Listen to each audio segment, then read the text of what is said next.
Good morning. I know we still have folks trying to come in, so no worries. Please come on in. There's a lot of room up top if you want to sit up there, and seats throughout. So my name is Chris Noon. I'm the Executive Director at the National Children's Advocacy Center. And on behalf of our staff, our dedicated staff, our multidisciplinary team partners, and our board of directors, I want to welcome you to Huntsville, Alabama for the 35th International Symposium on Child Abuse.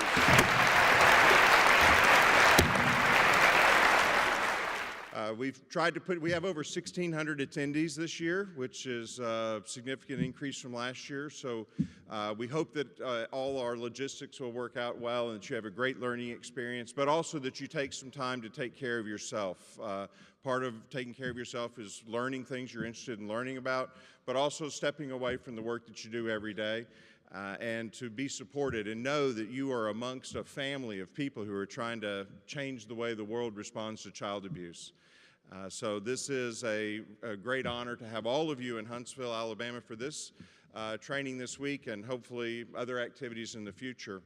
I want to thank all of our presenters for dedicating their time to put on high-quality presentations this week. I want to thank all of our sponsors and especially our platinum sponsor, Collaborate, and also our exhibitors for being here this week. I hope you will stop by their booths and take the time to look at the information that they have to provide, have meaningful conversations with them. We're also excited, if you're interested in coming over, to have all of you at our campus this afternoon or this evening from 5 to 7. Looks like the weather's going to be a little cool, but not rain, which is a great thing.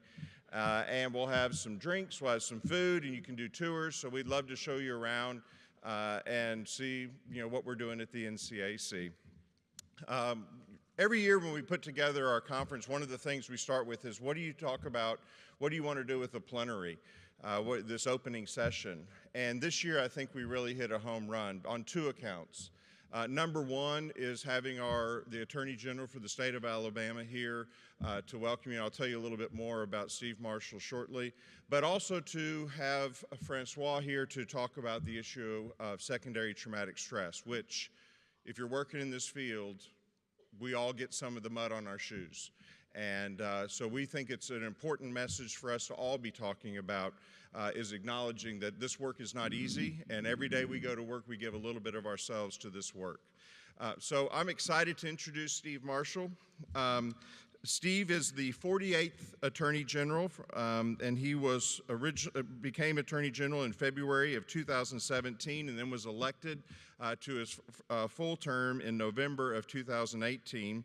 He's a native of Atmore, Alabama, and he graduated with honors from the University of North Carolina at Chapel Hill and then graduated from the University of Alabama Law School in 1990. After graduating from law school, he practiced as an attorney with Maynard, Cooper, and Gale. And then he became the district attorney in Marshall County in 2001. He established a reputation as being tough on crime, very supportive of CACs, as he worked very closely with their Child Advocacy Center in Guntersville. And in a short time, Attorney General Marshall has established himself as a national leader on a variety of issues, especially the opioid crisis. He served as co-chairman of the Alabama Opioid Overdose and Addiction Council, whose work has been lauded as best practice for states. And he has lent his expertise on issues to addiction prevention and recovery advocates and law enforcement groups throughout the state and country. Also, just on a more personal note, he's been very supportive of us, the state of Alabama, developing a state victim assistance academy. And his leadership and support of that has been a game changer for us in the state of Alabama. So again, a great friend to children's advocacy centers, multidisciplinary teams, and all the professionals that look to help protect children. I give you Attorney General Steve Marshall.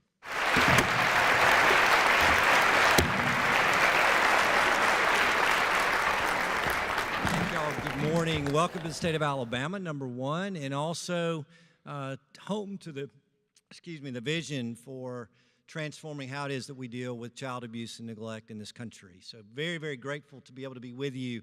Chris was kind of a little bit in that introduction. I will tell you that I'm simply a prosecutor. And it wasn't too terribly long ago that rather than standing up here talking to you, I was in this audience listening, because I've had the privilege of being able to attend this symposium on multiple occasions. And I'll tell you vividly, one of the times that I remember being here was because of a young man named Uriel Hernandez. Uriel is a young boy that I met who was a year and a day old on January 1st, beginning of a new year. And I met Uriel in a hospital emergency room after Uriel had died.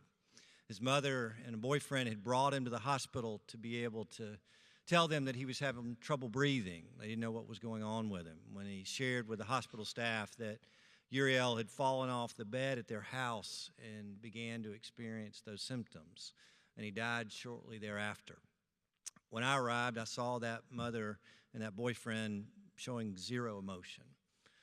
I walked out of that room in tears because that young boy that I saw had bruises throughout his body, had learned from the hospital staff that he had multiple fractured ribs, had a burn on his back, human bite marks on his legs, and ultimately we knew that he died from trauma to the head. I didn't know what abusive head trauma really was. We'd all heard the idea of a shaken baby, but one of the things that I realized when I walked out of that room is that I needed to learn what it was going to take to make sure that we could hold the offenders of Uriel accountable.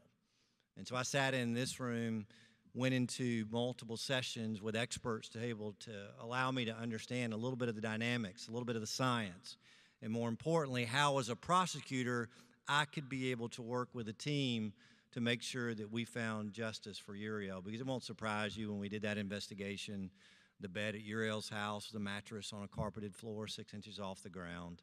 That Uriel wasn't somebody who fell off a bed. He was murdered at the hands of a mother and a boyfriend who didn't want him anymore. And so I've been in your shoes. And I will tell you that in many ways, I'm probably very jealous about the days that you're going to spend here over the next few days in learning more about your craft.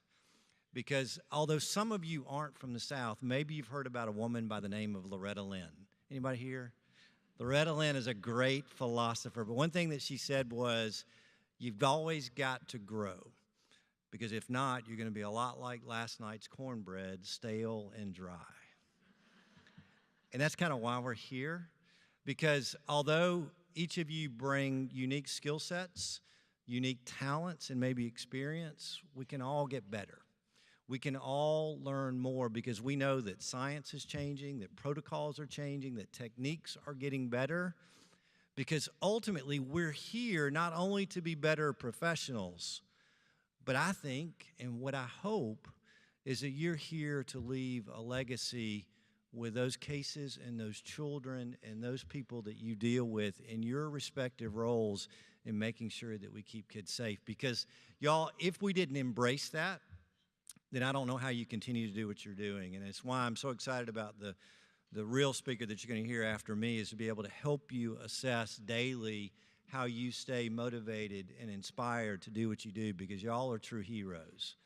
But y'all, it's the kids that we have a chance to be able to work with that are my heroes. Because let's face it, when I get a child into a courtroom, what am I asking them to do?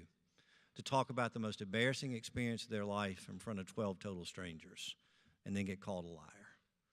I don't know how many people want to sign up for that duty.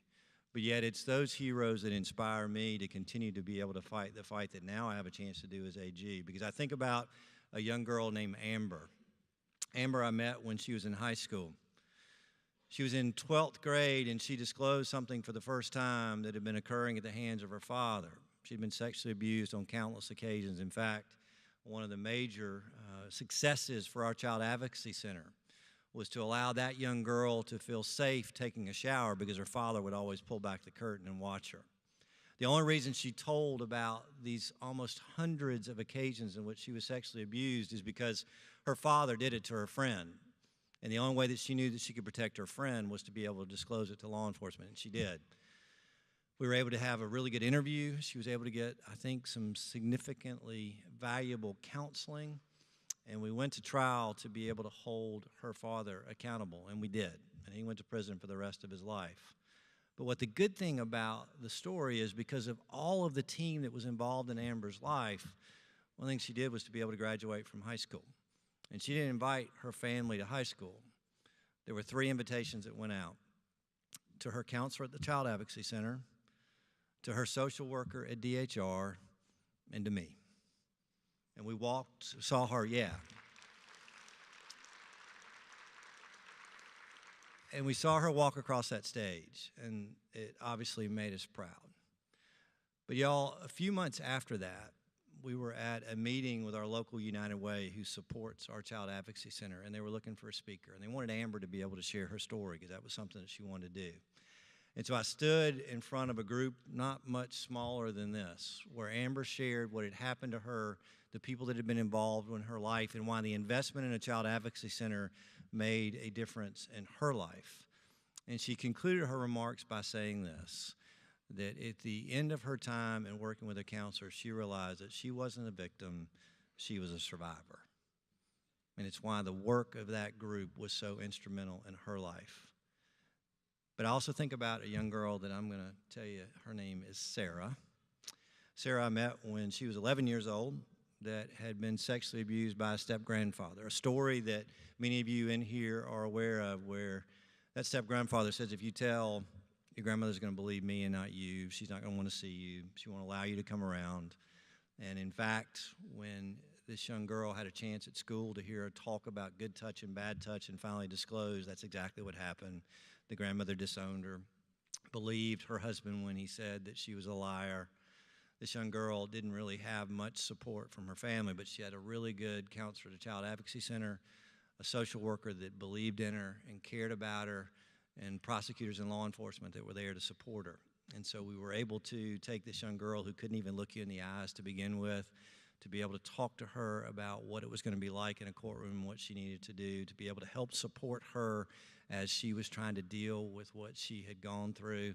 Ultimately, we asked her again to walk into a very public courtroom and talk about an embarrassing story in her life. She gets called a liar on cross-examination. That defendant, who is a decorated military veteran, gets up and talks about what a wonderful man he is and what an awful girl that she is. Well, fortunately, the jury convicted him as well, and that's a good thing. But again, the best part of this story is what happened after the trial was over, because that young girl and I sat in a room together in the back alone, and she looked at me and she said, I want to thank you. And I said, you don't need to thank me. The job of prosecutors is to convict him. She said, that's not what I'm talking about. I want to thank you for believing in me. And that's when she hugged me, and that's when I cried, because I knew that as a result of the work that I had the opportunity to do and that those that had invested in her had done, that we had changed her life forever. And so as you spend your next several days here, and as you enrich yourself in the knowledge and the skills that you need to do your job better, embrace the fact that you are uniquely given an opportunity that's very different than most in our society, is that you get to have a chance to have a legacy. That's something that lives past you. And what I know as a result of what I've been given the privilege to do, that Amber's going to make somebody else's life better. That for Sarah, that she's going to have an opportunity to live a life that maybe she wouldn't have had we not become engaged with her. And I know that if I polled this room today, you have an Amber, you have a Sarah, or you have a Uriel story that you could share with somebody else. And so in those difficult periods, and as we struggle sometimes to make people understand what we do and why we do it, embrace those stories and those lives that you have an opportunity to change. Because not only are the people in this room passionate about what they do, you make a difference. And so maybe if there's anything that I can share with you today, that is to simply to be able to tell you thank you. That I appreciate the fact that there are people in this room today willing to give of themselves professionally so that we can change the lives of children forever. Because what better mission, what more righteous calling can you have than to be able to do that? So enjoy your time, learn much, but again, when you leave here, go out and fight that fight, because it matters to your communities and it matters to the children who need you. Thank you very much.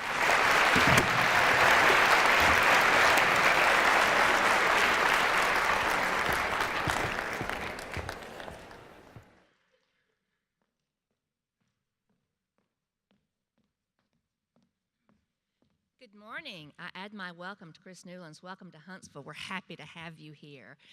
Steve, thank you so much for those words that remind us why we do this work and what fuels us and what keeps us going. I wish all of you had the same view that I have right now. Seeing this room filled with people that are passionate about serving kids who've experienced abuse is quite an amazing sight. And I remember years ago, I don't even remember where I was at some conference somewhere where an adult survivor talked about seeing a room of professionals like this and how she had wished she had known there were this many people out there fighting for her at the time she was going through the process after disclosing her abuse. So you're a wonderful sight to see, and we're so glad that you're here. I'm Karen Hangartner. I'm the project director for Southern Regional CAC, which is a project of the National Children's Advocacy Center funded by the Department of Justice. And it is my pure pleasure to introduce our keynote for today, Francoise Mathieu. Francoise is a co-executive director of TEND, and for those of you who don't speak Southern, that's like tending to the needs of professionals working in high trauma environments. Their aim is to offer consulting and training to professionals on topics related to secondary trauma, compassion fatigue, burnout, self-care, wellness, and organizational health. Francoise is a registered psychotherapist and a subject matter expert on topics related to compassion fatigue and secondary trauma. Her experience stems from 20-plus years as a mental health professional, working as a crisis counselor and trauma specialist in the university environment, working with the military, law enforcement, and other community mental health environments. Since 2001, Francoise has given hundreds of seminars and talks on compassion fatigue and secondary trauma across North Alabama to thousands of professionals in the fields of healthcare, mental health, and law enforcement, the criminal justice system, the military, human trafficking, child welfare, and other high-stress, trauma-exposed work environments. She has presented to members of St. Jude Children's Hospital in Memphis, the LAPD, Mount Sinai Hospital, the Chief Coroner's Office of Ontario, and many other agencies who do high-stress, trauma-exposed work. Francoise is also one of the founding members of the Secondary Traumatic Stress Consortium, and she wrote the Compassion Fatigue Workbook, which I highly recommend everybody buy a copy because it's just a fabulous resource for all of us. And she's published several other articles as well. But my favorite thing about Francoise, or two of my favorite things, is one is her authenticity.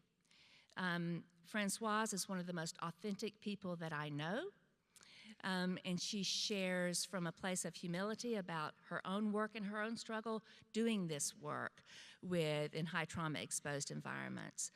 But the other thing that I really value is her passion for all of us who work in these trauma-exposed environments. She truly is a passionate person, a leader in this field. And so, Francoise, we're just thrilled to have you here today.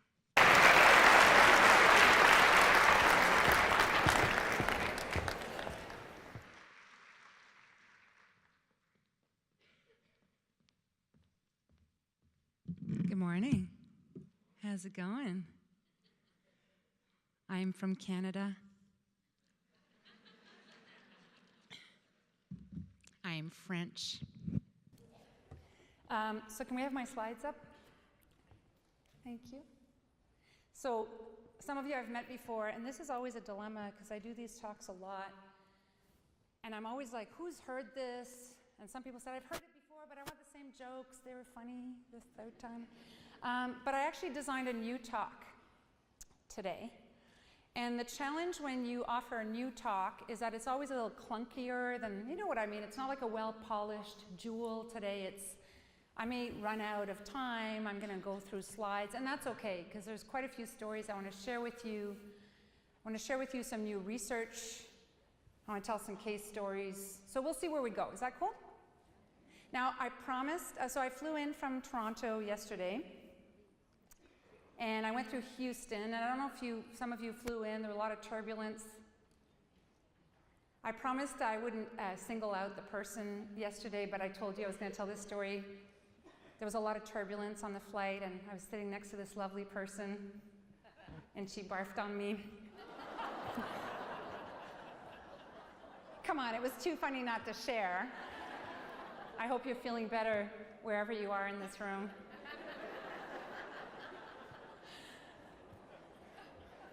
We had a great chat, though, in between moments of our sickness. And the thing that was really touching is that everyone around us, everyone pulled out napkins and water, and like there was this little moment of kindness and maternal instinct. All the moms were rifling through their bags.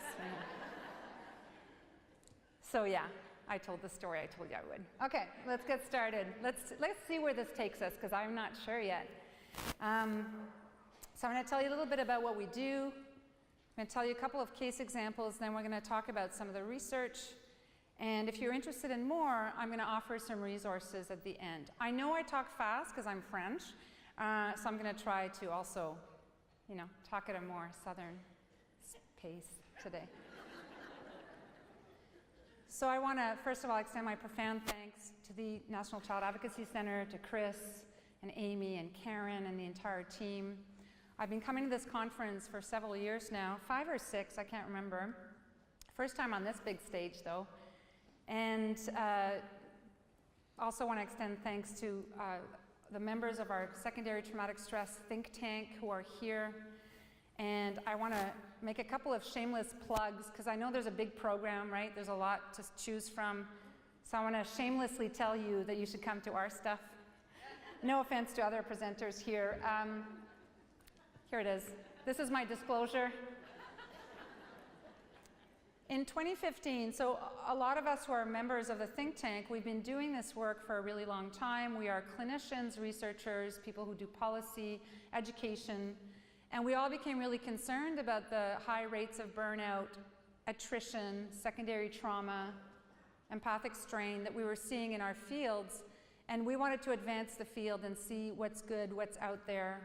But the challenge in our field is that we don't have randomized controlled trials of secondary trauma. Like we're not there. And so in 2015, we met for the very first time, and we've continued to meet at least 4 times a year. And our goal is to advance the field. So if you're interested to hear what we're doing, we are presenting tomorrow, 8:30 till noon, session 4. Come and listen to us. We're going to have a panel where we're going to talk about, we're all speaking for 10 minutes. We're bringing our favorite tools. What's been working in helping organizations and individuals reduce secondary trauma. So I wrote this book, and I wrote this book in 2012 because a lot of folks did not have the resources to go to a workshop or a training. I mean, I'm sure for some of you, your colleagues couldn't come because there was no funding or backfill. Is that true? Right? You're the reps, like you're here, you won the lottery. Don't tell them about the great food scene, and don't tell them about the amazing 4 microbreweries, and just pretend it was really a tough week.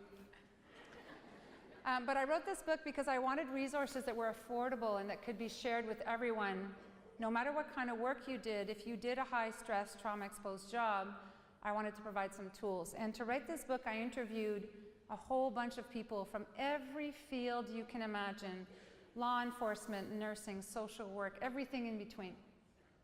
And there's a story maybe some of you have heard if you've met me before, but I love to share it because I think it's so true and accurate. And the book begins with an interview with a nurse. And this nurse works in a very busy, multidisciplinary community clinic. And it's November 5th. And November 5th in Canada is Take Your Children to Work Day. And I don't know if you've ever done that. So it's kids who are in grade 9, so they're about 14 years old. Aren't 14-year-old girls the best? No, come on, no. Women in the room, do you remember being 14? Any of you are desperate to go back to that? It is like the worst, right? Like 14-year-old girls do contempt in a way that is unprecedented.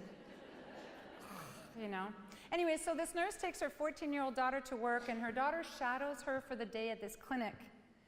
And at the end of the day, they sit down at dinner, and she turns to her daughter, and she says, "So, honey, what did you think?" And her daughter says to her mom, "I found out something really interesting today. I found out that you're a heck of a lot nicer at work than you are at home." But how true is that, right? I think that's really true for a lot of us. We are still doing a fabulous job. In fact, we actually know now, and I'm getting ahead of myself, but there is something called the zealot phase where we're very close to the red zone. You're very close to actually being quite incapacitated and debilitated, and to the world, certainly to your work world, you look amazing because you're a zealot. You are working harder than everyone around you. But then you go home and you got nothing. I'm sure some of you also, if you have significant others in your life who are not in this field, you've gone home and they had a crisis. Have you ever had that? And you're like, seriously? Do you want to hear about a crisis? My daughter's 21 now. I have two kids, 18 and 21. And when my daughter was about that age, I had been working in housing and homelessness. It was around the housing crisis and the collapse of the auto industry, if anyone's from Detroit. And, you know, remember those days? So fun. And I'd been working there, and I got home, and it was a weeknight, and she said to me, she said, "What's for dinner?" Yes, my daughter is Kim Kardashian. She said, "What's for dinner?" And I said, "I don't know. We're just going to have leftovers from last night." And she goes, "I really don't like having the same meal 2 nights in a row." And I turned into the Exorcist, right? And I was like, "Listen, child of privilege." Like, and I realized that I had a very short wick at home, even though I was pretty good at my job. My co-executive director is Dr. Pat Fisher, who's right here sitting at the front. And Pat is going to be presenting on Thursday, and Pat is an expert in organizational health. She has published books on the topic. Building Resilient Teams looks at how you can assist and support your staff, and how do we work, and what is different about high-stress, trauma-exposed environments. And you heard Karen say that word several times. That phrase matters. And if you want to hear more about that, I invite you to go to Pat's presentation on Thursday. Shameless plug number 2. So in the work that we do at 10, so we're a team of 10, and we work with a lot of folks like you. Folks who work in advocacy, CPS, law enforcement, forensics, everything you can see around. And I get to travel every week. I was in Los Angeles last week. I'm going somewhere else, Denver next week. You know, I travel a lot. And what I get to do is I get to meet people like you. And I'm hearing the same thing over and over again. And so I wanted to craft this presentation to kind of address the most frequently asked questions that we get about how do we do this work, you in particular in this room. How do we do work with people who've experienced unimaginable things, who are young, who are vulnerable? How do we do that? Do we need to shore up? Do we need to hunker down? You know, do we need to drink a 40 of vodka to get through our days? Like, what is it? And I joke about that, but you know it's true, right? I have a friend who's a parole officer, and she does not drink alcohol. She eats till she falls down. And she acknowledges she will do her job, and then she will go home and eat 6 donuts while watching 5 episodes of CSI. And respectfully, I don't think that's a good way to reset. It's just my opinion. So what I want to invite you to think about, and I'm going to get a little more fun in a second, I'm going to tell you a trauma story, which I know everyone loves in this room. What are the consequences to this? What are the potential consequences to developing secondary trauma? How does it affect us? How does our loss of empathy affect who we are personally, professionally, and as a society as well? I've been reading a lot. I don't know about you, but when I start getting interested in something, I do a deep dive, like I read everything. So I read a book recently called Dreamland that some of you may know. It was written a few years ago about the opiate epidemic, which we are sadly very familiar with now. And it talked about also how addiction treatment needs to change because it is still a place where we blame and we judge people who become addicted, whereas the data shows that actually this isn't about, you know, moral weakness. This is a neurochemical phenomena, and we need to change the way we do that work as well. All right. So I'm going to start with, I always say we should start with the personal so we understand the professional. So I'm going to tell you a personal story, and then we're going to move to the work. You all ready for this? All right. So this is a picture of my son. And I dropped him off. This is his week before he goes away to college. So he's a college freshman. He's 18, and this is a week before. And he's on his way to a canoe trip with a bunch of friends. You see the clouds up there? Those are forest fires. And they're literally going to go canoeing into a place that's full of forest fires and stuff like that. And I was really anxious the entire time because I used to be a crisis counselor. I know every possible bad thing that can happen. And ever been like that? Like, there's 17 things that could go wrong on this trip. And so while they're there on their 3-4 day trip, I go stay with my brother-in-law and my sister. And my brother-in-law is a search and rescue paramedic, firefighter, you know. He's all right. Yeah, he's pretty cool. And he is a guy who fights forest fires and stuff like that. And he says to me, "This is ridiculous. Your level of fear and anxiety is completely disproportionate to what is happening." He said the biggest risk is that they're going to get drunk and hurt themselves by throwing an axe at a tree. But because, like many of you, I've worked in this field for so long, I'm so steeped in this that I am hypervigilant. And then my son went away to college, and one of the worst possible things, the thing I had feared the most, actually happened. But before I actually tell you this story, I want to tell you right now that I'm not about to slime you with this story. I want to do a quick check. When I just said that right now, if you're not playing Candy Crush on your phone, but you're actually listening to me, anybody brace themselves like, they're like, oh no, right? What's coming? So one of the things I want to invite you to think about as a strategy, because I believe in sharing strategies from the beginning of my talks, is that there are many times in your work where you do not need to share all the graphic details of what is happening. Yes, of course, if you're doing forensic interviewing, or you're doing discovery, or you're going to court, yes, there are times where all the facts and the pictures and the smells and the sounds are necessary. But would you agree that there are many, many times where they are not? And one of the things I want to encourage you to do, and I'm going to talk about it again later, is to use what we call low-impact disclosure. Low-impact disclosure is what I'm about to demonstrate. I'm going to tell you what happened. My son is alive, by the way, and well. But something terrible happened, and I'm not going to slime you with the details of what happened. If you really want to know what happens, you can Google it. But this is not the venue for that, and I want to invite you to think about, as you go through this entire week, which details are necessary and which details are not. Now, conversely, some of you are sitting here and you've been around for a long time and you're like, bring it. I can eat a sandwich while looking at forensic files. Like, bring it.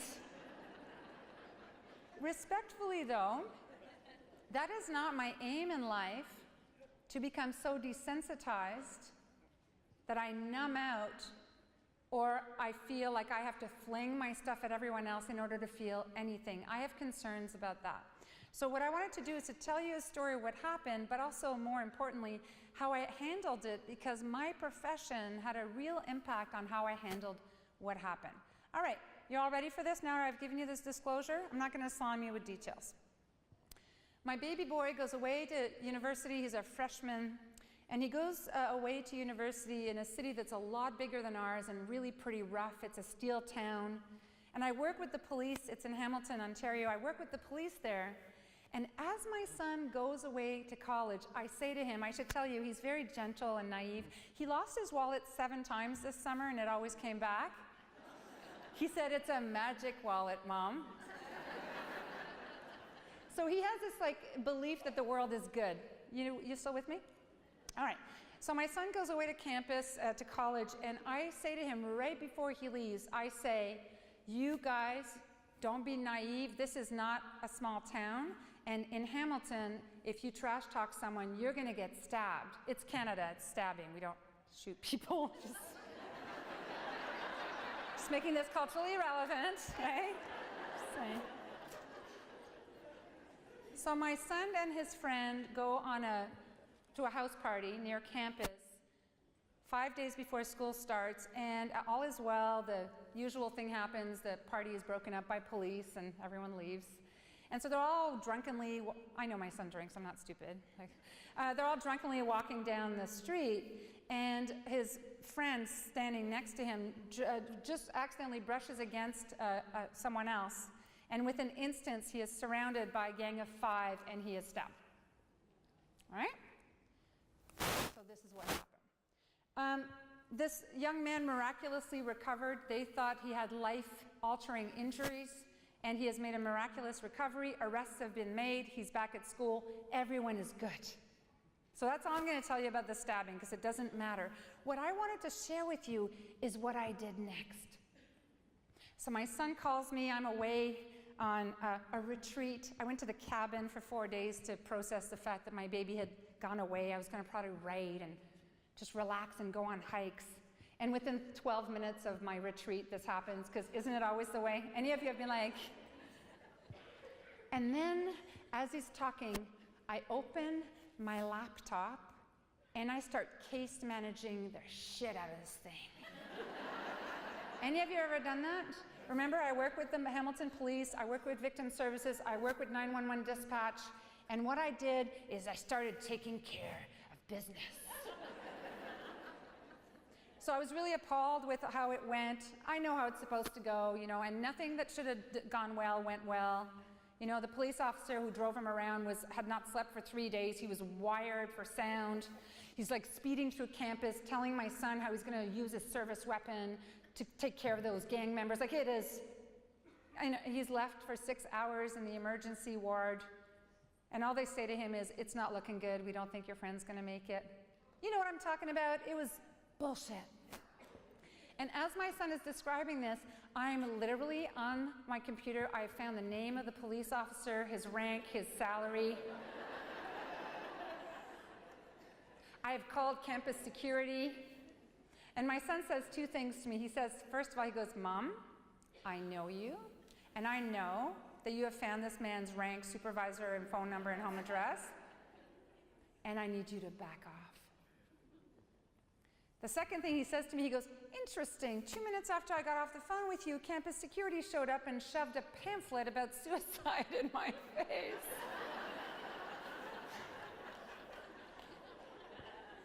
All right. So I've been really thinking about what happened, because for the first 6 months, I couldn't talk about it.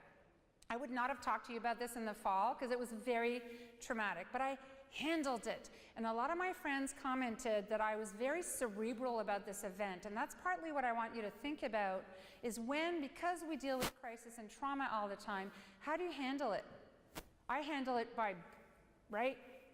I don't know if I shored up or hunkered down. I think I did both. And the thing that was really interesting is 2 months later, when my son came home for Canadian Thanksgiving, I completely lost it. And I've been reflecting on, is that what we do, right? Do we shut down? Do we desensitize? Do we case manage? I'm talking about personally, when things happen. Do we avoid feelings or emotions? A few years ago, he had an accident. He's fine, but he had to be taken by ambulance. And I was so calm. It's like I went down to hypoarousal. My whole family's flapping around. That's me, I'm so kind. Flapping around. I'm so calm. I sit in the paramedic's truck and I talk to him about my book, right? I don't think that's normal, though. I don't think it's normal. And so I kind of want to, the story is also about how sometimes we rely on our professional skills to avoid feeling distress during a personal crisis. And I'm not judging it, I'm observing it. And as it was going on, and I remember talking to my friend Lisa, who's sitting right there, I had a meta-awareness. I was like, check me out. Check me out, case managing this and not feeling anything. How interesting. Yeah, I think it's all good data. Many of you know the wonderful Kevin Gilmartin. How many of you have been to his talks? Oh, he's fantastic. So this is a wonderful book, Emotional Survival for Law Enforcement. And in his talks and in his book, he talks about the magic chair. The magic chair is when we go home and we go off duty. What is it like to live with you? You know, homicide investigators have one of the highest divorce rates of any profession, except for psychiatrists, but I'm not going to talk about that. I have some theories about that one. But what is it like to go off duty, and are you emotionally available, or do you go down to hypoarousal, or you're in a state of hypervigilance all the time. I was recently talking to someone in law enforcement, and he said to me that before he goes to bed, he does a perimeter check of his home. Respectfully, like, not lock the windows and doors, but there's a line, and that's also notable when we are in a state of hyperarousal. I love this cartoon. Look at the kids at the back. It says, must you end every bedtime story with, and then they were blown to bits. So some of us, we do such trauma-exposed work that we slime people. We slime people in our personal lives, in our work. And I know that after the stabbing, I was sliming people. I showed them the MRI of the stabbing, right? I was like, check it out. And that's also a sign that you are unwell, like you are struggling with processing this. I know. All right, let's move to the professional. So Heartland Family Services, do we have anyone from Nebraska here? Heartland Family Services, oh, hi. 2 people from Nebraska. Hello. Heartland Family Services in Omaha created these cards to get staff to identify how they're feeling: green, yellow, red, orange. And I love this one. It says, under a lot of work or personal, it basically says, fuck off. Basically. And would you agree that when you're in the red zone, when you are really taxed, you are worn out by the work that you do, one of the first casualties, certainly I felt, was my social connection at work. I was still doing a really great job with my clients and patients, actually. I had lost compassion at home, for sure. I was less patient. And then my colleagues, right? And I'll tell you a story about that in a minute. But I want to tell you why I became interested in compassion fatigue and secondary trauma. It's because something happened quite a long time ago that really bothered me. I had a young student, I was working at a college, so I was working as a crisis counselor. We had 6 deaths on campus that year, 4 suicides, 2 deaths by misadventure. And you know what those are? People getting shit-faced drunk and falling off buildings. It was terrible. We had no resources. I was maxed out. I had little kids. And here's what really bothered me. I realized that if I saw someone Friday afternoon on a full moon, with 15 minutes to go before my children are kicked out of daycare because it closes at 5, I acted very differently than if I saw them Monday morning when I had all the week ahead of me. Can you relate to this? So this true story happened. So basically, I see this young man. He's suicidal. He's very high risk. And it's Friday afternoon, and I have 15 minutes to go. And because I don't have a lot of time, I have him involuntarily committed. I'm not saying it was a wrong decision. But you know, when I went home that day, because as you know, that is not something done lightly. It has severe consequences, and maybe it was the right call, but here's what bothered me. I went home and I thought to myself, if it was Monday morning, would I have had him committed? And the answer was no. I was more drastic because I had run out of time and energy, and I probably needed a snack, right? And that just didn't sit right with me, and I'm not blaming myself, I'm just saying it's what began this process of me thinking about how do we do this work differently. The second thing that happened is I met folks like you, because I would often be the crisis person who brings people to emerge and so on, and some of the nurses and the cops and the social workers were amazing, and some of them were assholes. And I'm sure you've seen that too, right? And I started thinking to myself, surely to goodness you didn't go into this field because you hated other people. Like, what happened, right? What happened along the way? And that began this journey of me looking for strategies so that we can support ourselves, so that we can continue delivering ethical care to the most vulnerable people in this society. So my first warning sign was social avoidance. We had a very friendly receptionist. I don't know if you have one like that. She's always in a good mood. She decorates her desk in seasonal themes. She wears Christmas sweaters. You know what I'm talking about? Pumpkin flashing earrings. And she's always in a great mood. I'd get to work in the morning, she'd be like, good morning. And I was in the red zone, and so I started taking the fire escape to get to my office to avoid her. I like this one. I wear earbuds to avoid you. Do you know that when I travel, I don't plug them into anything, I just have them on? Right? So if you're flying with me on Friday, first, don't barf on me, and two, don't talk to me. I'm just kidding. The second thing I did, I live in Kingston, Ontario. It is 2 hours north of Syracuse, if you're familiar with basketball, upstate New York. We are the prison capital of Canada. We are recession-proof. And so in my leisure time, you know what I started doing? I started volunteering at the local maximum security prison. Because that's a great hobby, right? This is the Kingston Penitentiary. It was closed a few years ago. It was built at the same time as Alcatraz, and it was still a functioning, well, it was still open 6 years ago. So that's what I did for fun. And then when I came home from volunteering and being a crisis worker, I would watch all 4 seasons of The Wire while drinking a bottle of wine. And I've already talked about that, so I went to my boss after 7 years and I knew it was time to leave. It was time to leave because I was angry at everyone except my clients. I was angry at everyone all the time. If you're a Harry Potter fan, I call it the Ministry of Magic. I was mad at everyone. Our Prime Minister, right? Our boss, the president of the university, because I had no resources. I had nowhere to send these kids. And I'm sure you've seen that a lot. We call it moral distress.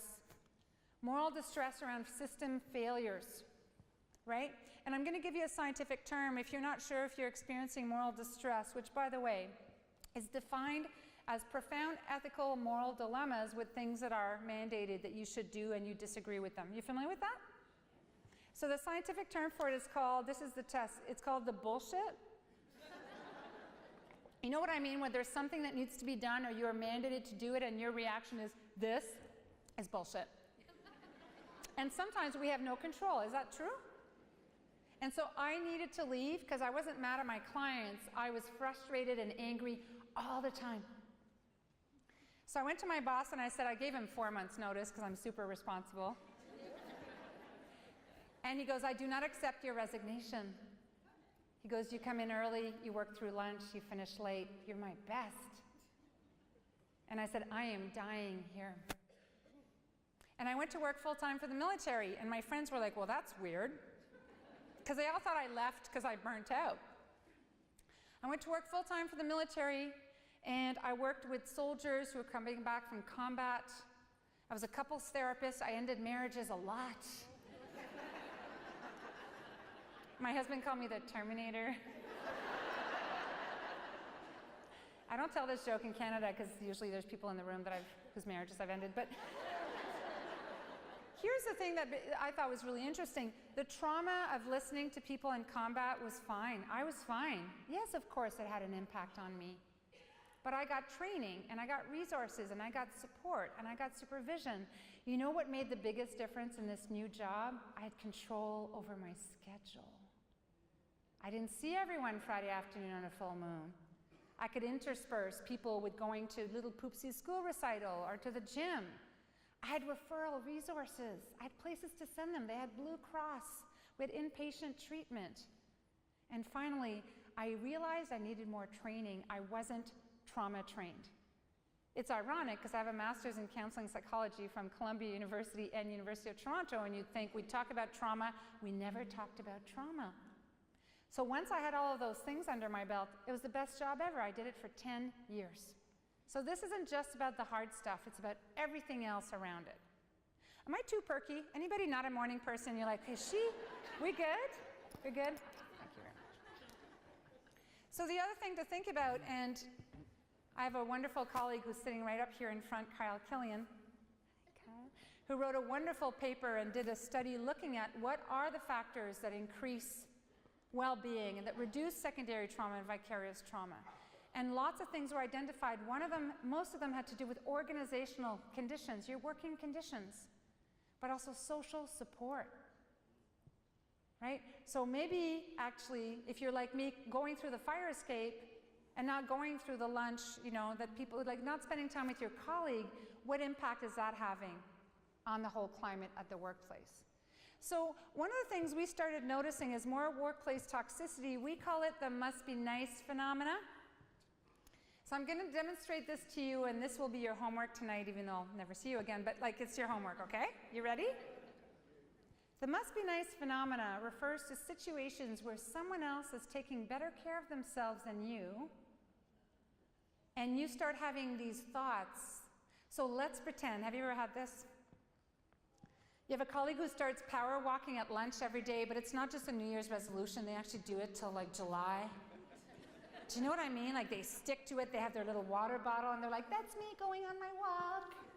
And they lose 40 pounds, and they start looking amazing.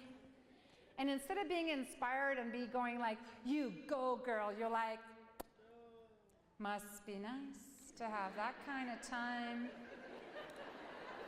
Must be nice. So maybe that happens in your personal life. I know it's a really good measure of how I'm doing when I have evil thoughts about little old couples in airports who wear matching swishy leisure suits.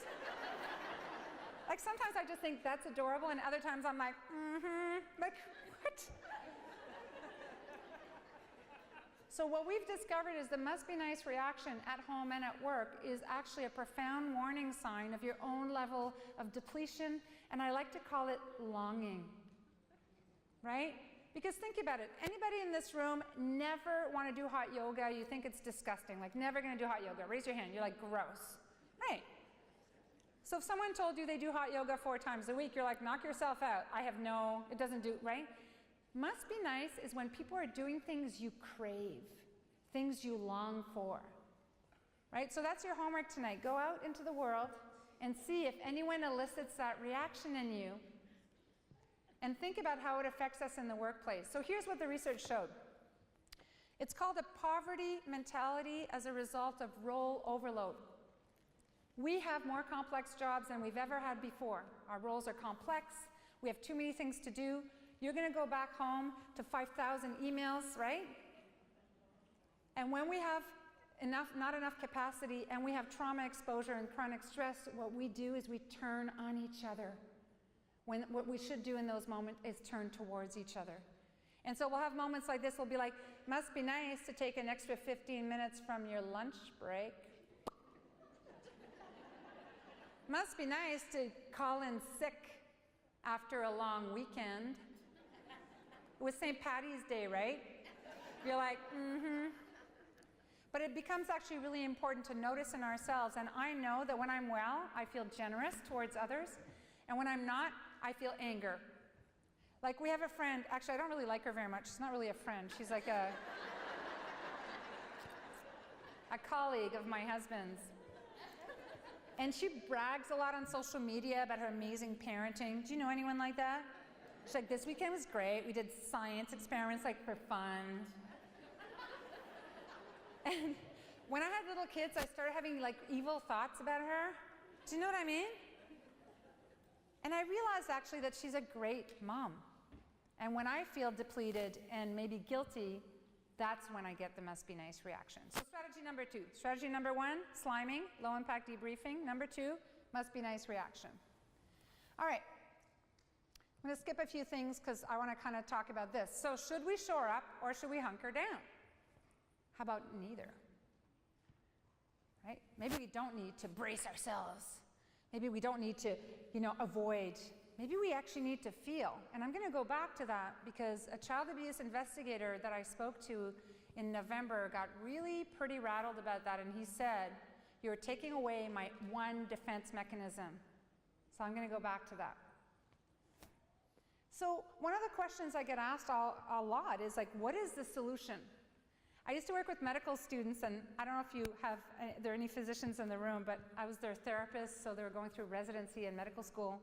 And I remember this young woman coming in, and she said to me, what is the treatment protocol for what is happening to me?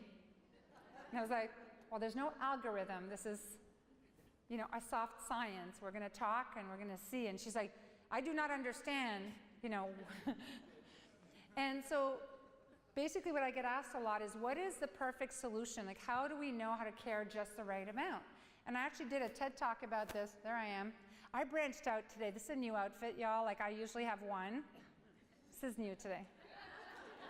You like it? Thank you. This is called Millennial Pink. And I like to joke that I'm a Gen Xer trapped in a millennial's body, or the opposite. I'm a millennial trapped in a Gen X body. So I wear millennial pink, so I pretend I'm a millennial. All right. So this is what the TED Talk was about, is basically what is the sweet spot between not caring at all and caring too much? And what our research has shown is sometimes when we're rookies in our fields, have you seen this with your rookies where they are totally over-involved? They want to take everybody home, right? And they're very distressed by what happens. And the problem is also that sometimes if we've been around for a while, we kind of develop this like, suck it up, buttercup, or you'll get over that. Is that our goal, to get us all to be so crispy fried that we feel nothing? Like, is that a win? So that's the question. It's kind of my life's quest, is figuring out what's the sweet spot between not caring at all and caring too much. And how do we stay there?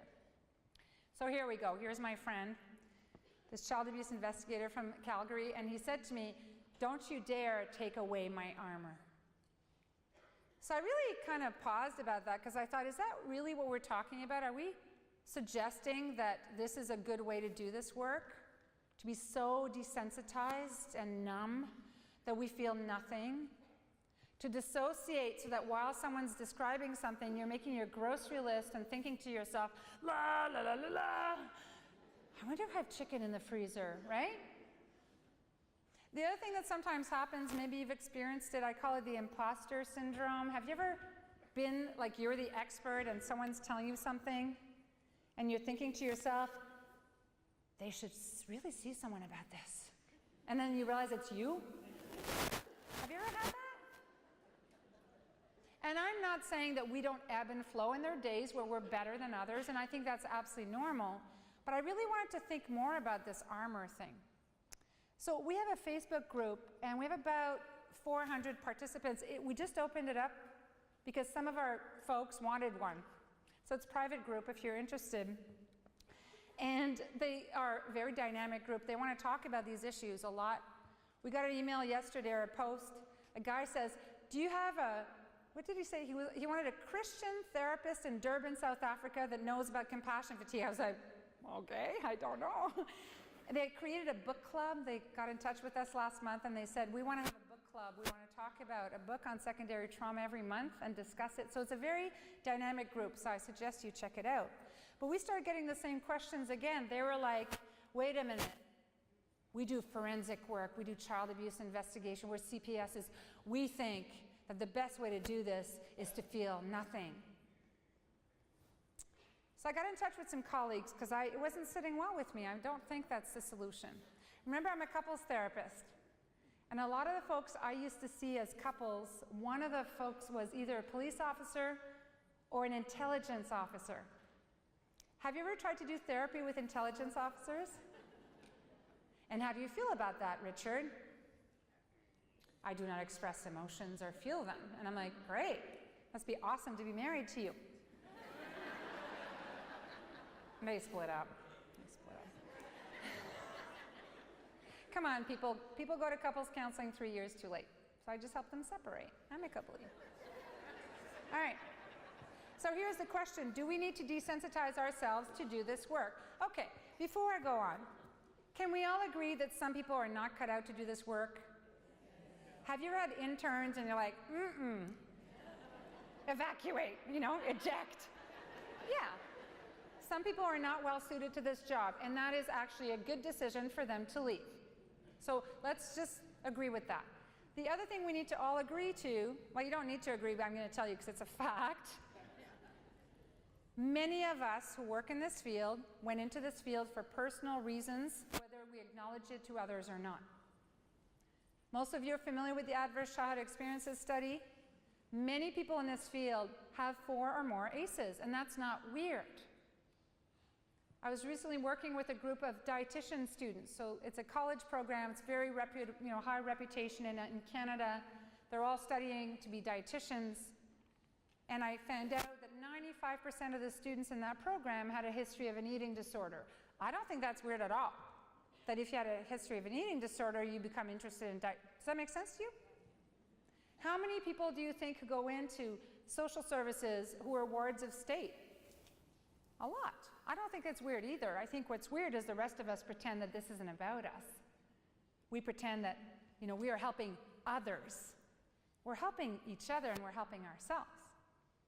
So, do we need to desensitize ourselves? So this is me having a retreat recently. And I spent a couple of months thinking about this, right? Because I wanted to make sure that I had the correct answer, not just what my gut tells me. And so I went back to the literature and I consulted a bunch of people, and I want to share with you what I found. So when in doubt, go back to the research. This is for you, Karen. When in doubt, go back to the research and go to the original sources. Don't just believe something.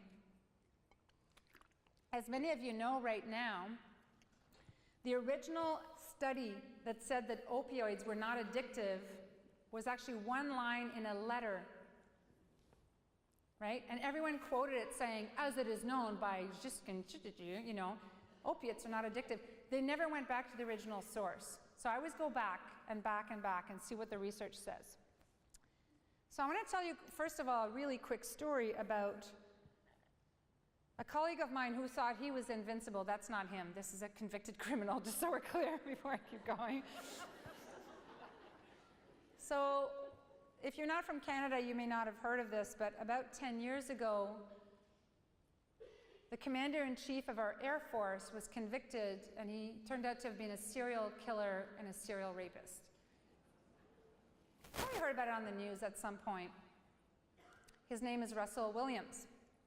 And I'm going to spare you the details of what he did, but he did terrible things and videotaped it all. You get the idea. And the person I want to tell you about is the person who was the court-appointed, the expert witness, the forensic expert witness. He is the top forensic psychiatrist in Canada. His name is Dr. John Bradford. And John Bradford's been around for a long time. He's been in the field for 40 years. He's from South Africa. He's a tough son of a gun. My friend works for him, and Dr. Bradford used to say, post-traumatic stress disorder is bullshit. Can't take the heat, get out of the kitchen. Right? He was one of those guys. He did all the tough cases, so he looked at files, and you get the idea of what he did? You know, you imagine the worst possible horrible murder, sexual motivated crime, he would be the guy. So he does that for 30 years, and he claims he is fine. And then the Russell Williams case happens, and several things happen during that case, which I would call a perfect storm based on the research we have. First of all, he starts interviewing, and takes this case on top of his existing workload. So first of all, that's work overload. You still with me? So first of all, he starts interviewing Russell Williams after his normal job. Then he drives 2 hours to go back home and watches 24 hours of high-definition video footage of what Russell Williams did to his victims. That's all I'm going to say. So that's wear and tear. And what John Bradford realized is that he'd never been exposed to high-def videos of terrible things before. He's usually grainy, bad beta VCR. And he starts drinking, fighting with his partner, and he starts unraveling. But finally he realizes, who's he going to tell? Who is the top forensic psychiatrist in all of Canada going to tell that he's falling apart? And for a year he tells no one. And then after a year, he realizes that if he doesn't get help today, he's probably going to very successfully end his life, because he knows how. But he didn't just get help, he finally went public and he talked about it on the news. And I really invite you to actually check him out and read what he has to say, because he finally realized that he had experienced an accumulation of 30 years of graphic, forensic, sexual motivated crime material. And that the belief that he thought he was immune was actually a huge mistake.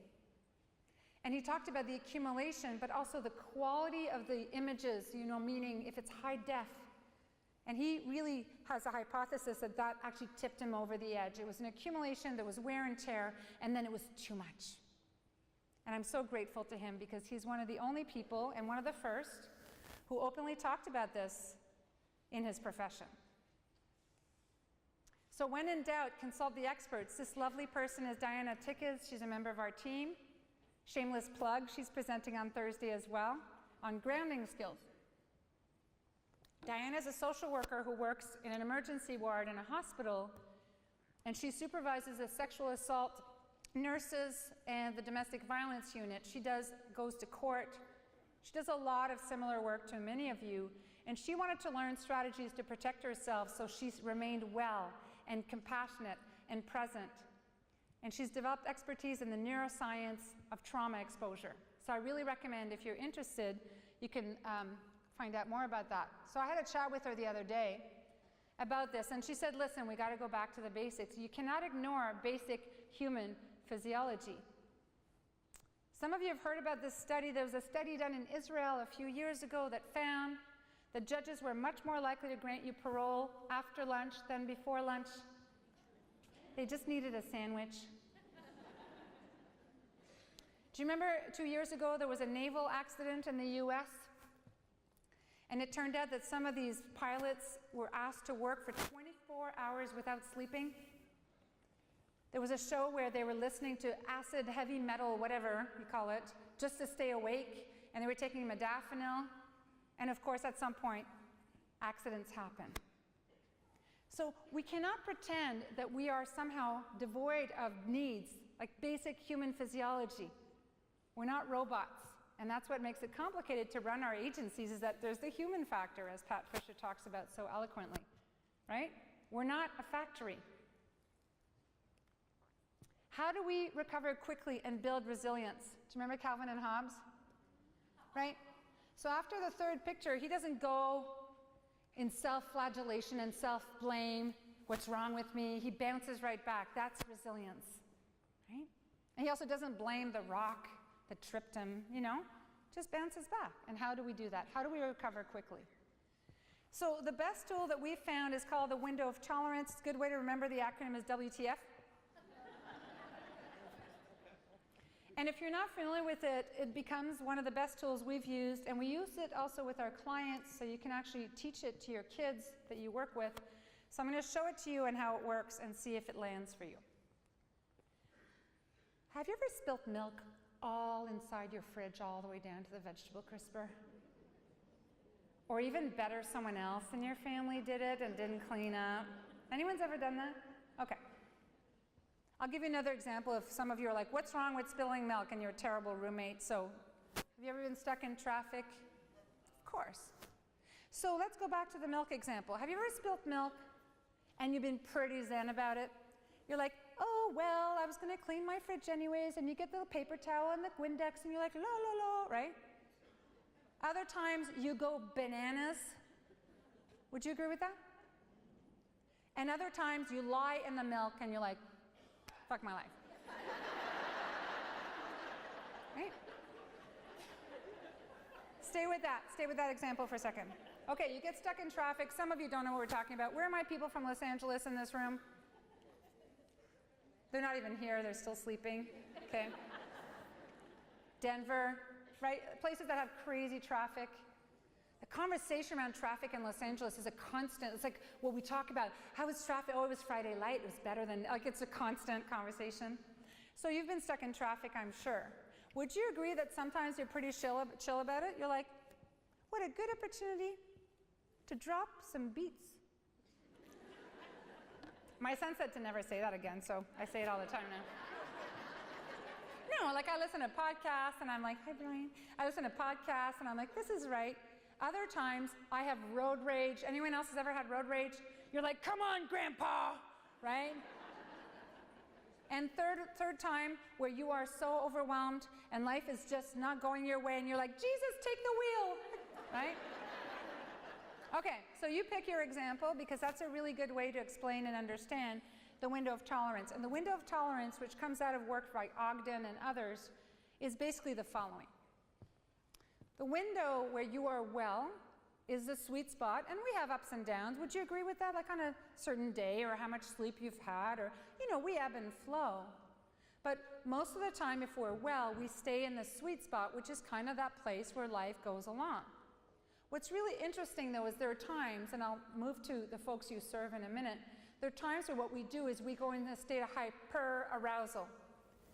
My soldiers, my law enforcement officers who come back from combat or a difficult situation, they often talk about that, right? They go from 0 to 100 real quick. And other times what you see, especially your folks who have had a lot of depression or childhood trauma, they don't do that. They shut down. They go into hypoarousal. I think we don't understand hypoarousal as well. We understand hyperarousal. We've all seen it. Maybe we've experienced it. Hypoarousal is you shut down. Any of you have ever set up an appointment or resources with a client that were really important, they really needed to go to that thing, and they did not show up? And you're like, are you kidding me? Right? So when people are feeling quite depleted, they also sometimes they shut down, hypoarousal.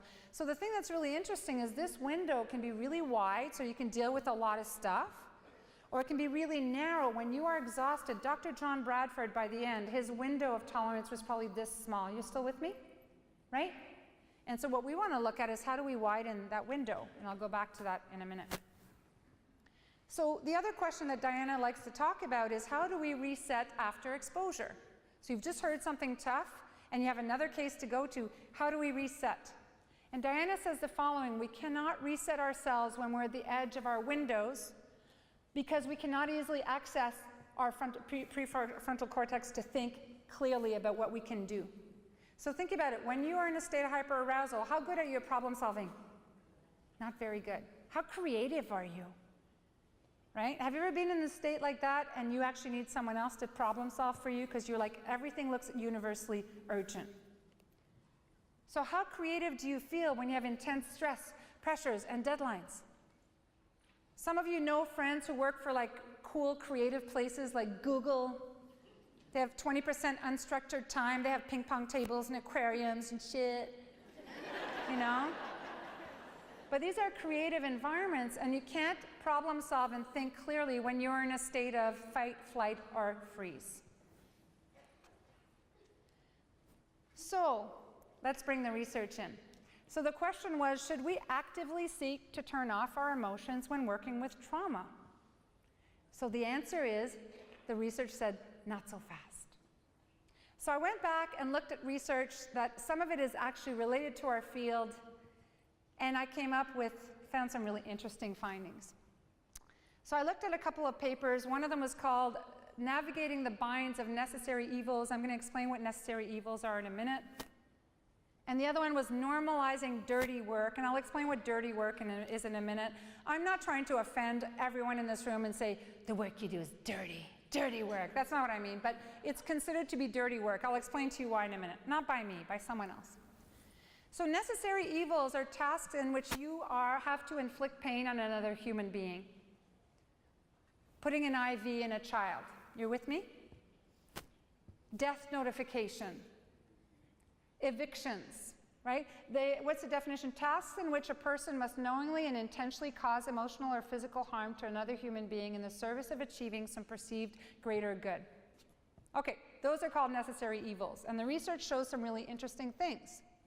Oh, here we go. Inflicting pain, evictions, layoffs, duty to report, death notification. So I was really interested to see this data and see how do people who have to perform these things, how do they cope, and what do they do to sustain themselves and stay well? And I predict that some of you would think that what they do is they distance themselves, right? Like some physicians say, I don't make eye contact when I'm inflicting pain on a patient. I have the least amount of conversation possible, right? I get the parents to not be in the room, like all these things you're like, I'm sure if some of you have been part of a death notification, sometimes they're done really well and sometimes it's appalling, and so on and so forth. The other one is dirty work study. So dirty work is work that is considered by the rest of society as disturbing or uncomfortable. Any of you ever been to a party and you told them what you did for a living? And either they went, or they had morbid curiosity, they're like, oh, tell me all about it, right? Or there was a third one, you were elevated to sainthood. Bless you for the work that you do. So dirty work is work that is perceived as unpleasant or disturbing by the wider population. There's quite a long list, but I thought I'd give you some examples. And there's two groups. There's the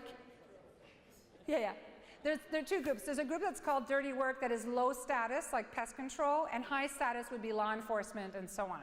So I'm not putting you all, if you're in law enforcement, I'm not putting you next to exterminators. Just stay with me for a second.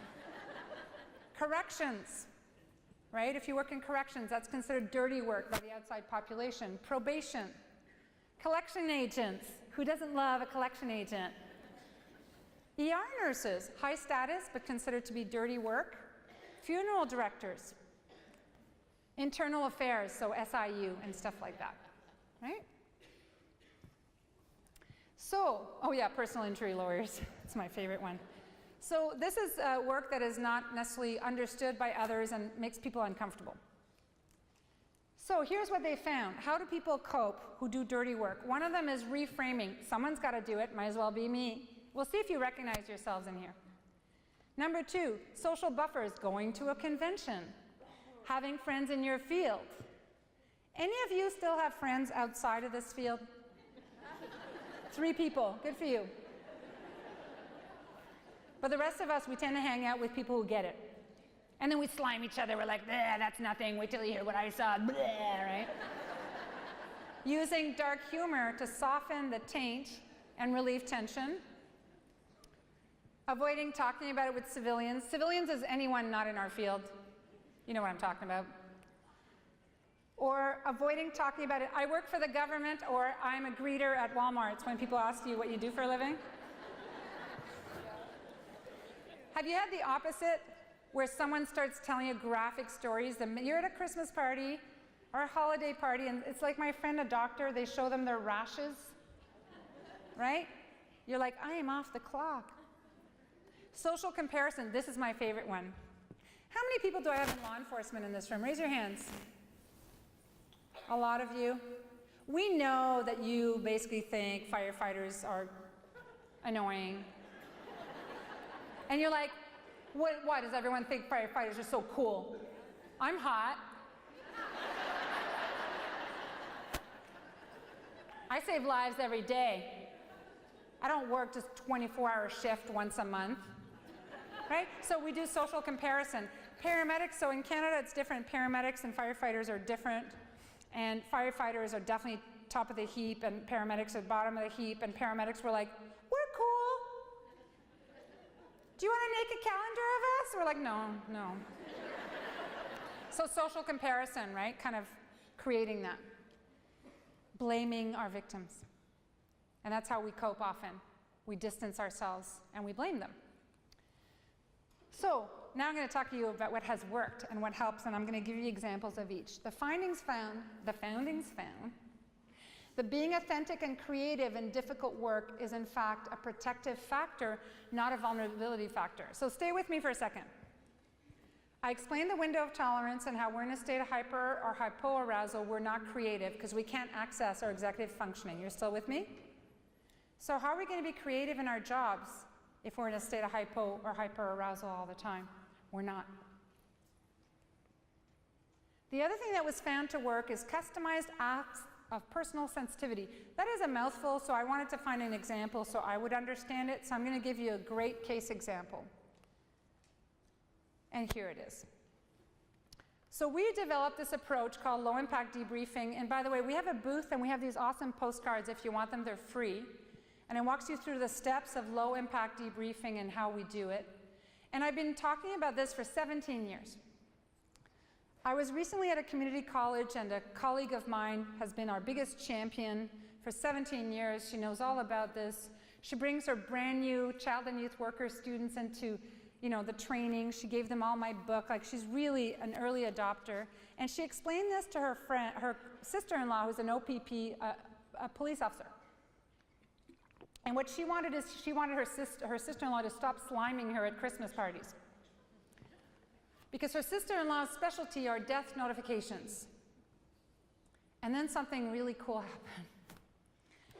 She said, my friend's name is Tanya, she said to her sister-in-law, the cop, she said, listen, can I show you this thing? It's called low impact debriefing, and I want to show you a way that you could talk to me about your job without sliming me. And her sister-in-law, the cop, adopted it in all of her interventions. So stay with me for a second. This woman started using low-impact debriefing in death notifications with family members, and the families responded incredibly well. They started saying, "This is the most terrible day of my life, and you did it in the most compassionate way I've ever known." So you know what's interesting about that is this woman, this police officer, has now become an expert. She trains other cops on how to do death notifications with compassion. So not only is this benefiting the victims and the families, it's benefiting the service providers because now they don't feel like they're doing dirty work, right? It's a necessary evil, but they're doing it well. Does that make sense? You still with me? One person's nodding? Excellent. Okay. The other thing that also makes a big difference is being able to provide resources and support within limits. And here's my favorite part. Even when you sometimes are breaking the rules. Come on.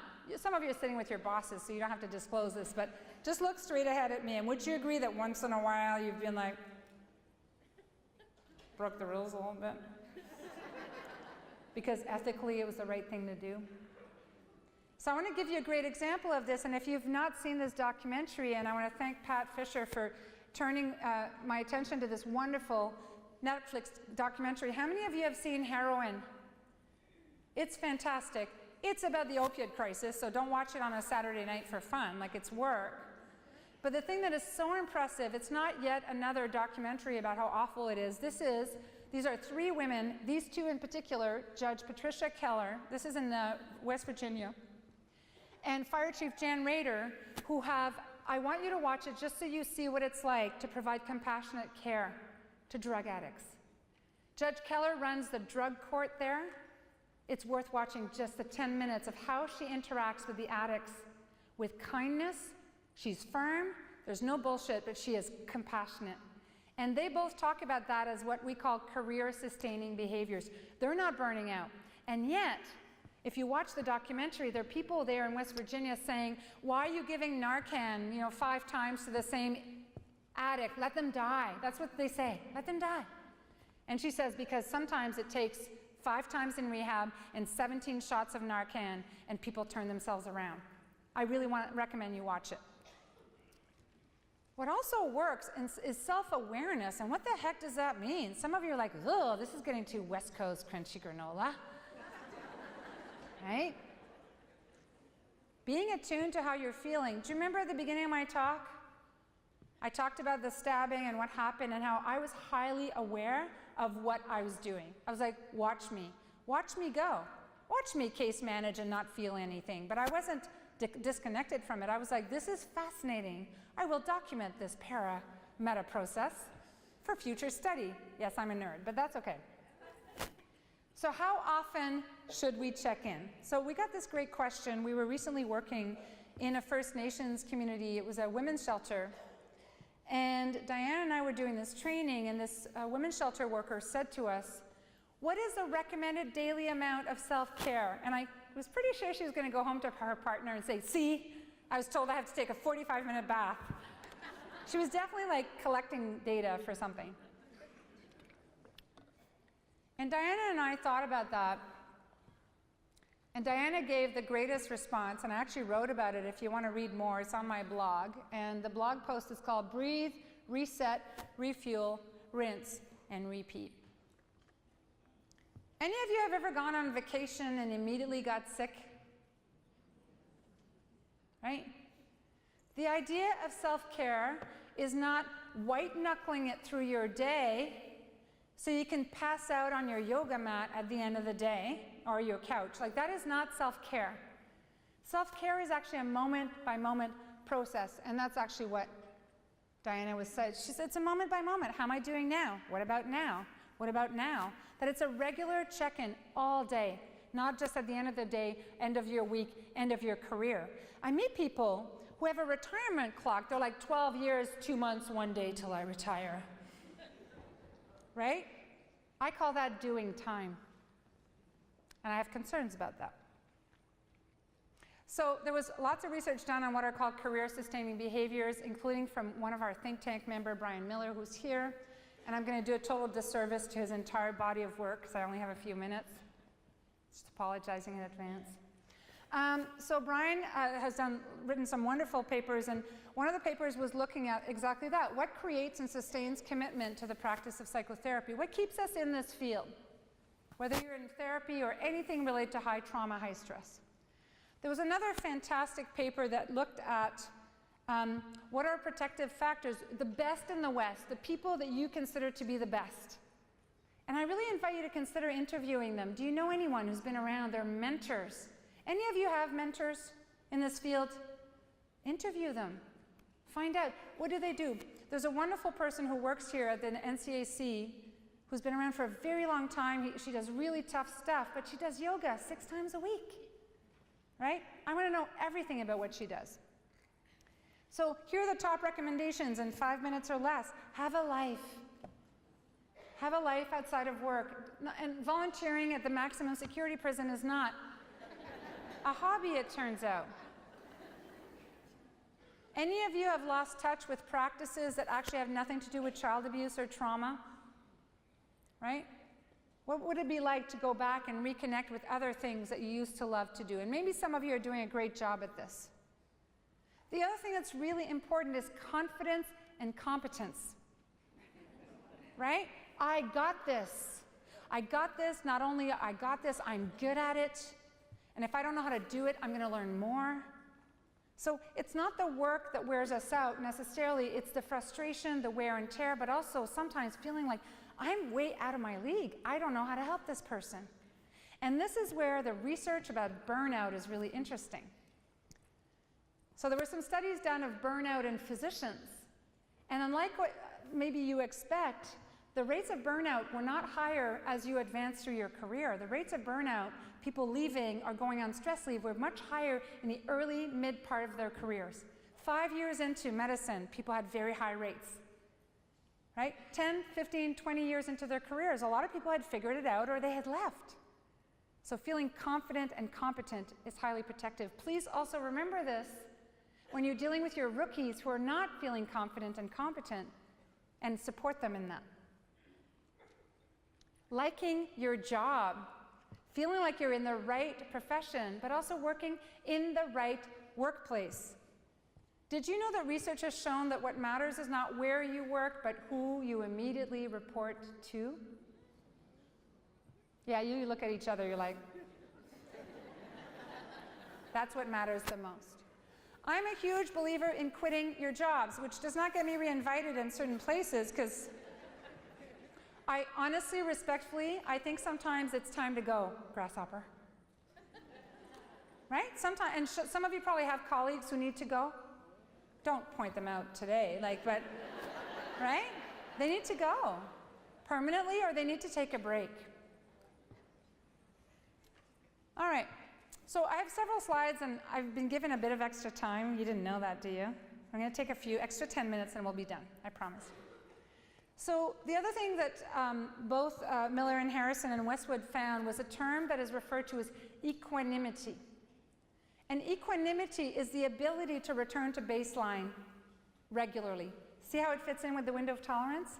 It's not that you're not going to have highs and lows, it's that you reset, you come back to baseline over and over again.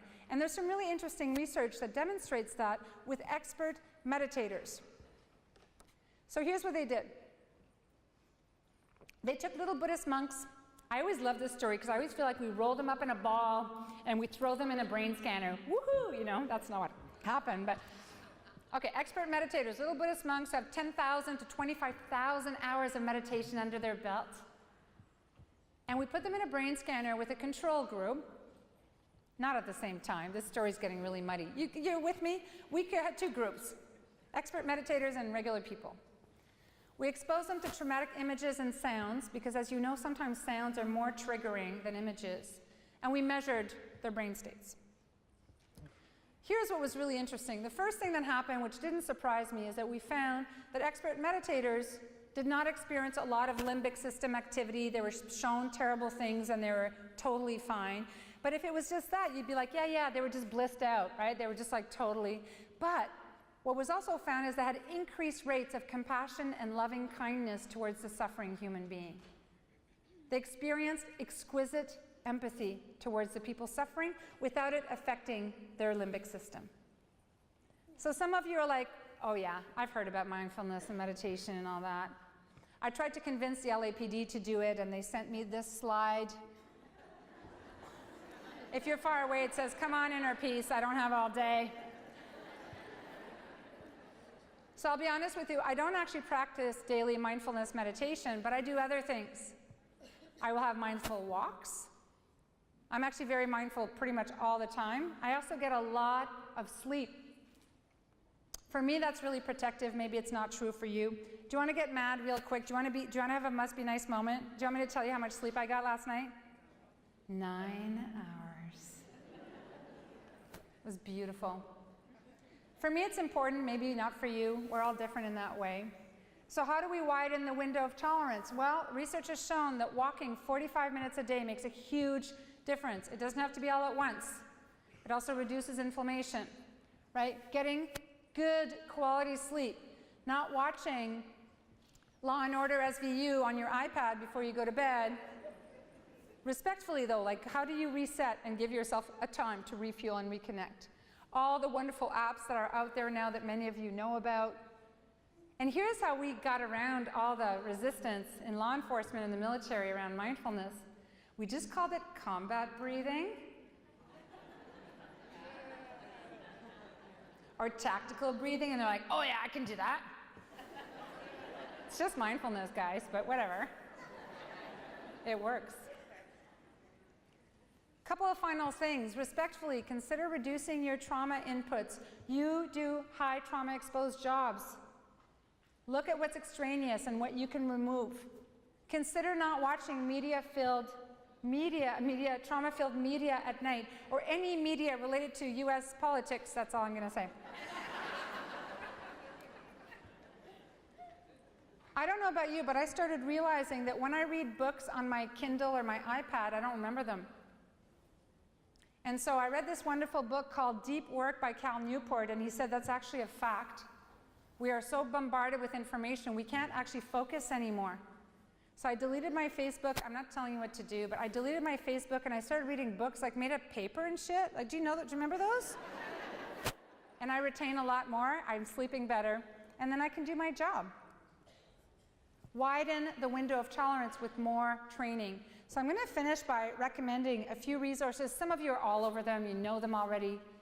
But I want to recommend, these are sort of the best ones that I found really helped me actually shore myself up. And the number one is Bridges Out of Poverty. Any of you familiar with these resources? It's amazing. Bridges Out of Poverty, and I don't know this person, Ruby Payne, I've never talked to her, but I read her book and it was a game changer for me.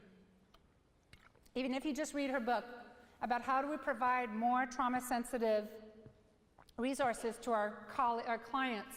You know, the clients who never show up on time or no-show and sabotage, and how do we understand what it's like to live in poverty? It's a wonderful resource.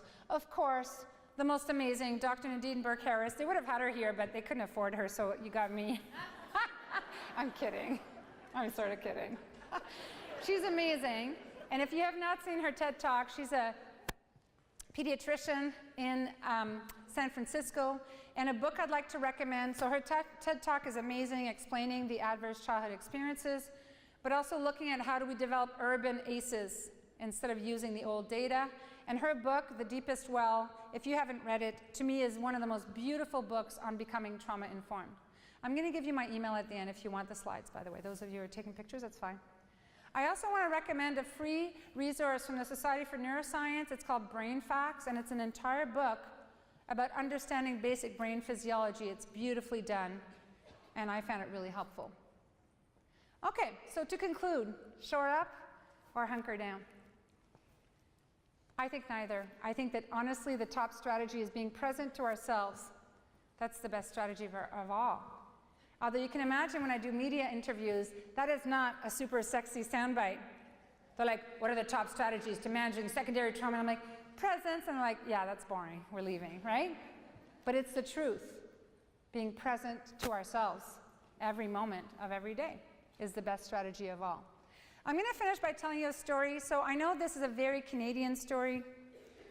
I was working with a group of parole officers recently, and this was in the Clemency and Pardons Board. So these are folks working with people who are applying for a pardon.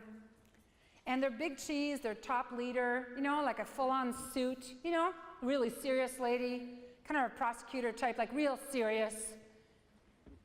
We did a 2-day training, and after the first training, it had snowed a lot in Ottawa. This was a month ago. And she came back on day 2, and she said this totally blew me away. She said, I went home. Those of you who are not from, like, you just follow me. If you're from the South, you don't know what's going on, just stay with me. So I went home, we'd had a massive snowfall, and I started shoveling the driveway, and in the middle of it, she said, I lied in the snow, and I made a snow angel. And I have this incredible image of this super giant, you know, really reputable, like degrees, this woman just doing a child's activity for a moment. And she said, and I looked up at the sky. Oh, I just saw there's a whole bunch of people there. Hi, everyone. I looked up at the sky, and the snow was falling on my face, and I thought to myself, when was the last time I just did that and played? So I would recommend 2 articles if you're interested in more.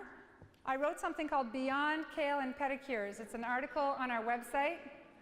And by the way, when I wrote this article, people thought that I was saying that self-care doesn't work. I was disinvited at presenting somewhere because they were like, we believe in self-care. And I was like, so do I. I'm just saying it's not quite the magic bullet we had hoped. And finally, I want to recommend my colleagues Brian Miller and Ginny Sprang's fantastic article looking at a wonderful approach to address secondary trauma in our workplaces. And I hope some of you will come and listen to our keynote, our panel discussion. I want to thank you. I hope you have a wonderful week. And if you see me and I have my earplugs in, don't talk to me.